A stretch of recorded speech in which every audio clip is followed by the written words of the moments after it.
One of the fruits of the pandemic has been many of us have had an opportunity to think about our life and our work and whether what we're getting paid to do really reflects what we feel called to do. For some of us, that reflection came as we noted the strain of the pandemic on our work life. Those of us who are in healthcare or education felt the struggle of having to pivot so quickly to serve so many people in so much need. For those of us in essential occupations, we came to see how expendable we could seem to others, that our lives and our livelihood, our health and our well-being might not have been as important as we thought. Still others of us who worked from home for the first time realized how liberating it was not to have commutes in Houston anymore, and to deeply question the value of driving downtown on a daily basis, opting instead to suddenly being able now to raise questions about the value of working face-to-face. And for those of us who are working from home on a regular basis, we're questioning the impacts of isolation on us as we are cut off from people around the water cooler. This sense of work and where it is and what it is, the value of it, the meaning of it, has come home radically to us as a result of our common trauma. This issue, though, of thinking about calling and place, of work and meaning, is not unique to us. In the lesson that Elizabeth read with such energy this morning, we encounter Abram, who at this point in our story, and we're going to be spending a lot of time in the Hebrew Bible this summer as the lectionary draws our attention that way.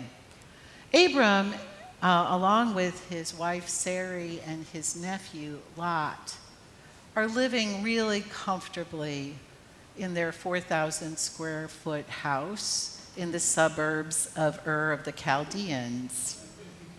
He's 75. He's made good investments over the course of his life. They're settled and happy in their home. And suddenly he has an experience where he hears the Lord inviting him to leave his home, his place, his vocation, his identity, and go to a place that God will show him. And what he's got to go on is promise. I will make you a blessing. I don't know about y'all, but I don't make big decisions on where I live and changing my vocational life based on promise. I can remember the process by which I was called to be at St. Stephen's as your rector. It was exhausting for you to try to create the profile. It was also exhausting for me and for my family because I wanted to know about you. I wanted to see your audited financial statements. I wanted to know that my husband would have a good job, that he wouldn't resent the hell out of me for leaving our perfectly good life in Nashville to come to this God-forsaken territory of Texas. I still ask that on a regular basis, just saying.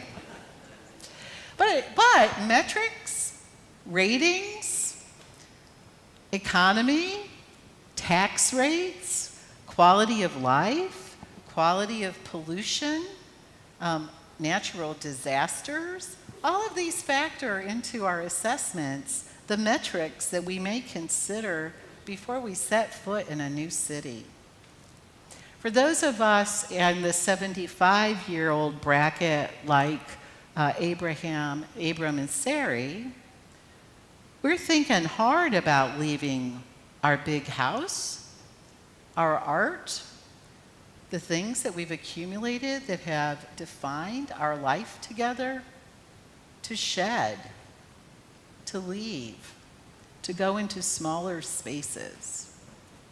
Those of us who are adult children of those who are 75 years and older know what it's like to try to clean out our parents' houses and to walk with them as they're making those very difficult decisions. How do we understand call and place? Abram takes this promise of God seriously. He must have been a risk taker at other points in his life. What's bred in the bone comes out in the flesh, after all. To be able to listen and trust that whatever and however he had defined his life in was not the end of who he was not the definition of who he was. That he could trust God's movement and God's promise to lead him to a different place. I almost think that the faith of Sarai and Lot had to be even stronger. We don't hear about them in this call story. We always lift up Abram as the patriarch. But Abram doesn't get to move without Sarai and without Lot, their extended family. I wonder what it felt like to go on his hunch, to go on the promise that was made to him that they didn't get to overhear. But they move. They move trusting that they will have people and place and meaning wherever they go. As we say in our funeral rite, life is changed, not ended. While life in and the friends and the connections there might be left behind, this new possibility in Canaan opens up. Abram and Sarai and Lot are willing to acknowledge and embrace their ignorance and impotence in order to broaden their world and their sense of themselves and others. If they had stayed in they would never have known the people and language and culture of Shechem. If they had stayed in they would not know the beauty and the cuisine of Bethel.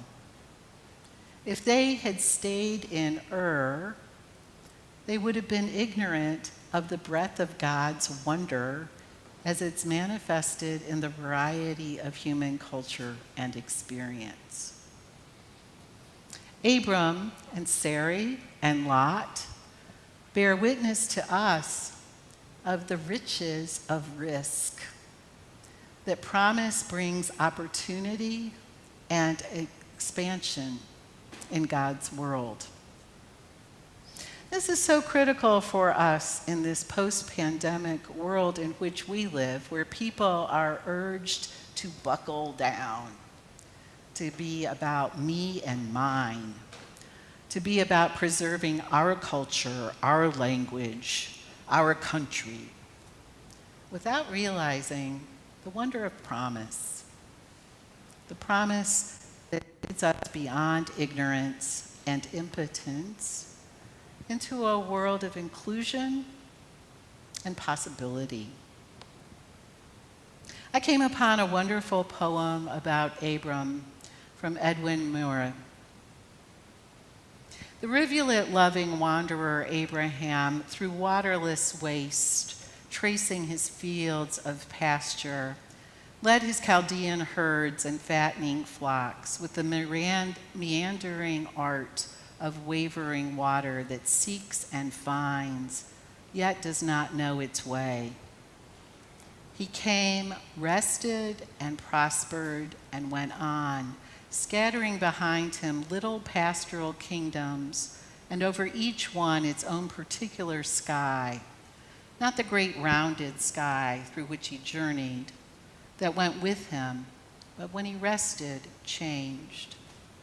His mind was full of names, learned from strange people speaking alien tongues, and all that was theirs one day he would inherit. He died content and full of years, though still the promise had not come, and left his bones far from his father's house in alien Canaan.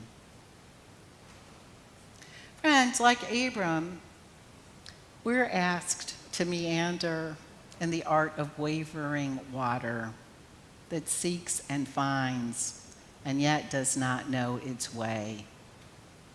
We're invited into a way of discovery, of risk, and of promise.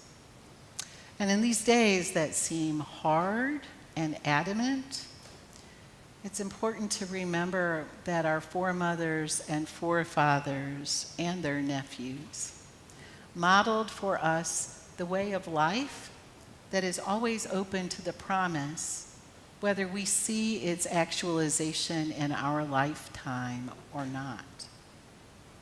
The promise undergirds our life, it gives us meaning, and it provides hope for the future in ways that we know not how. May we have the courage of Sarai, the wisdom of Lot, and the risk-taking spirit of Abram. Amen.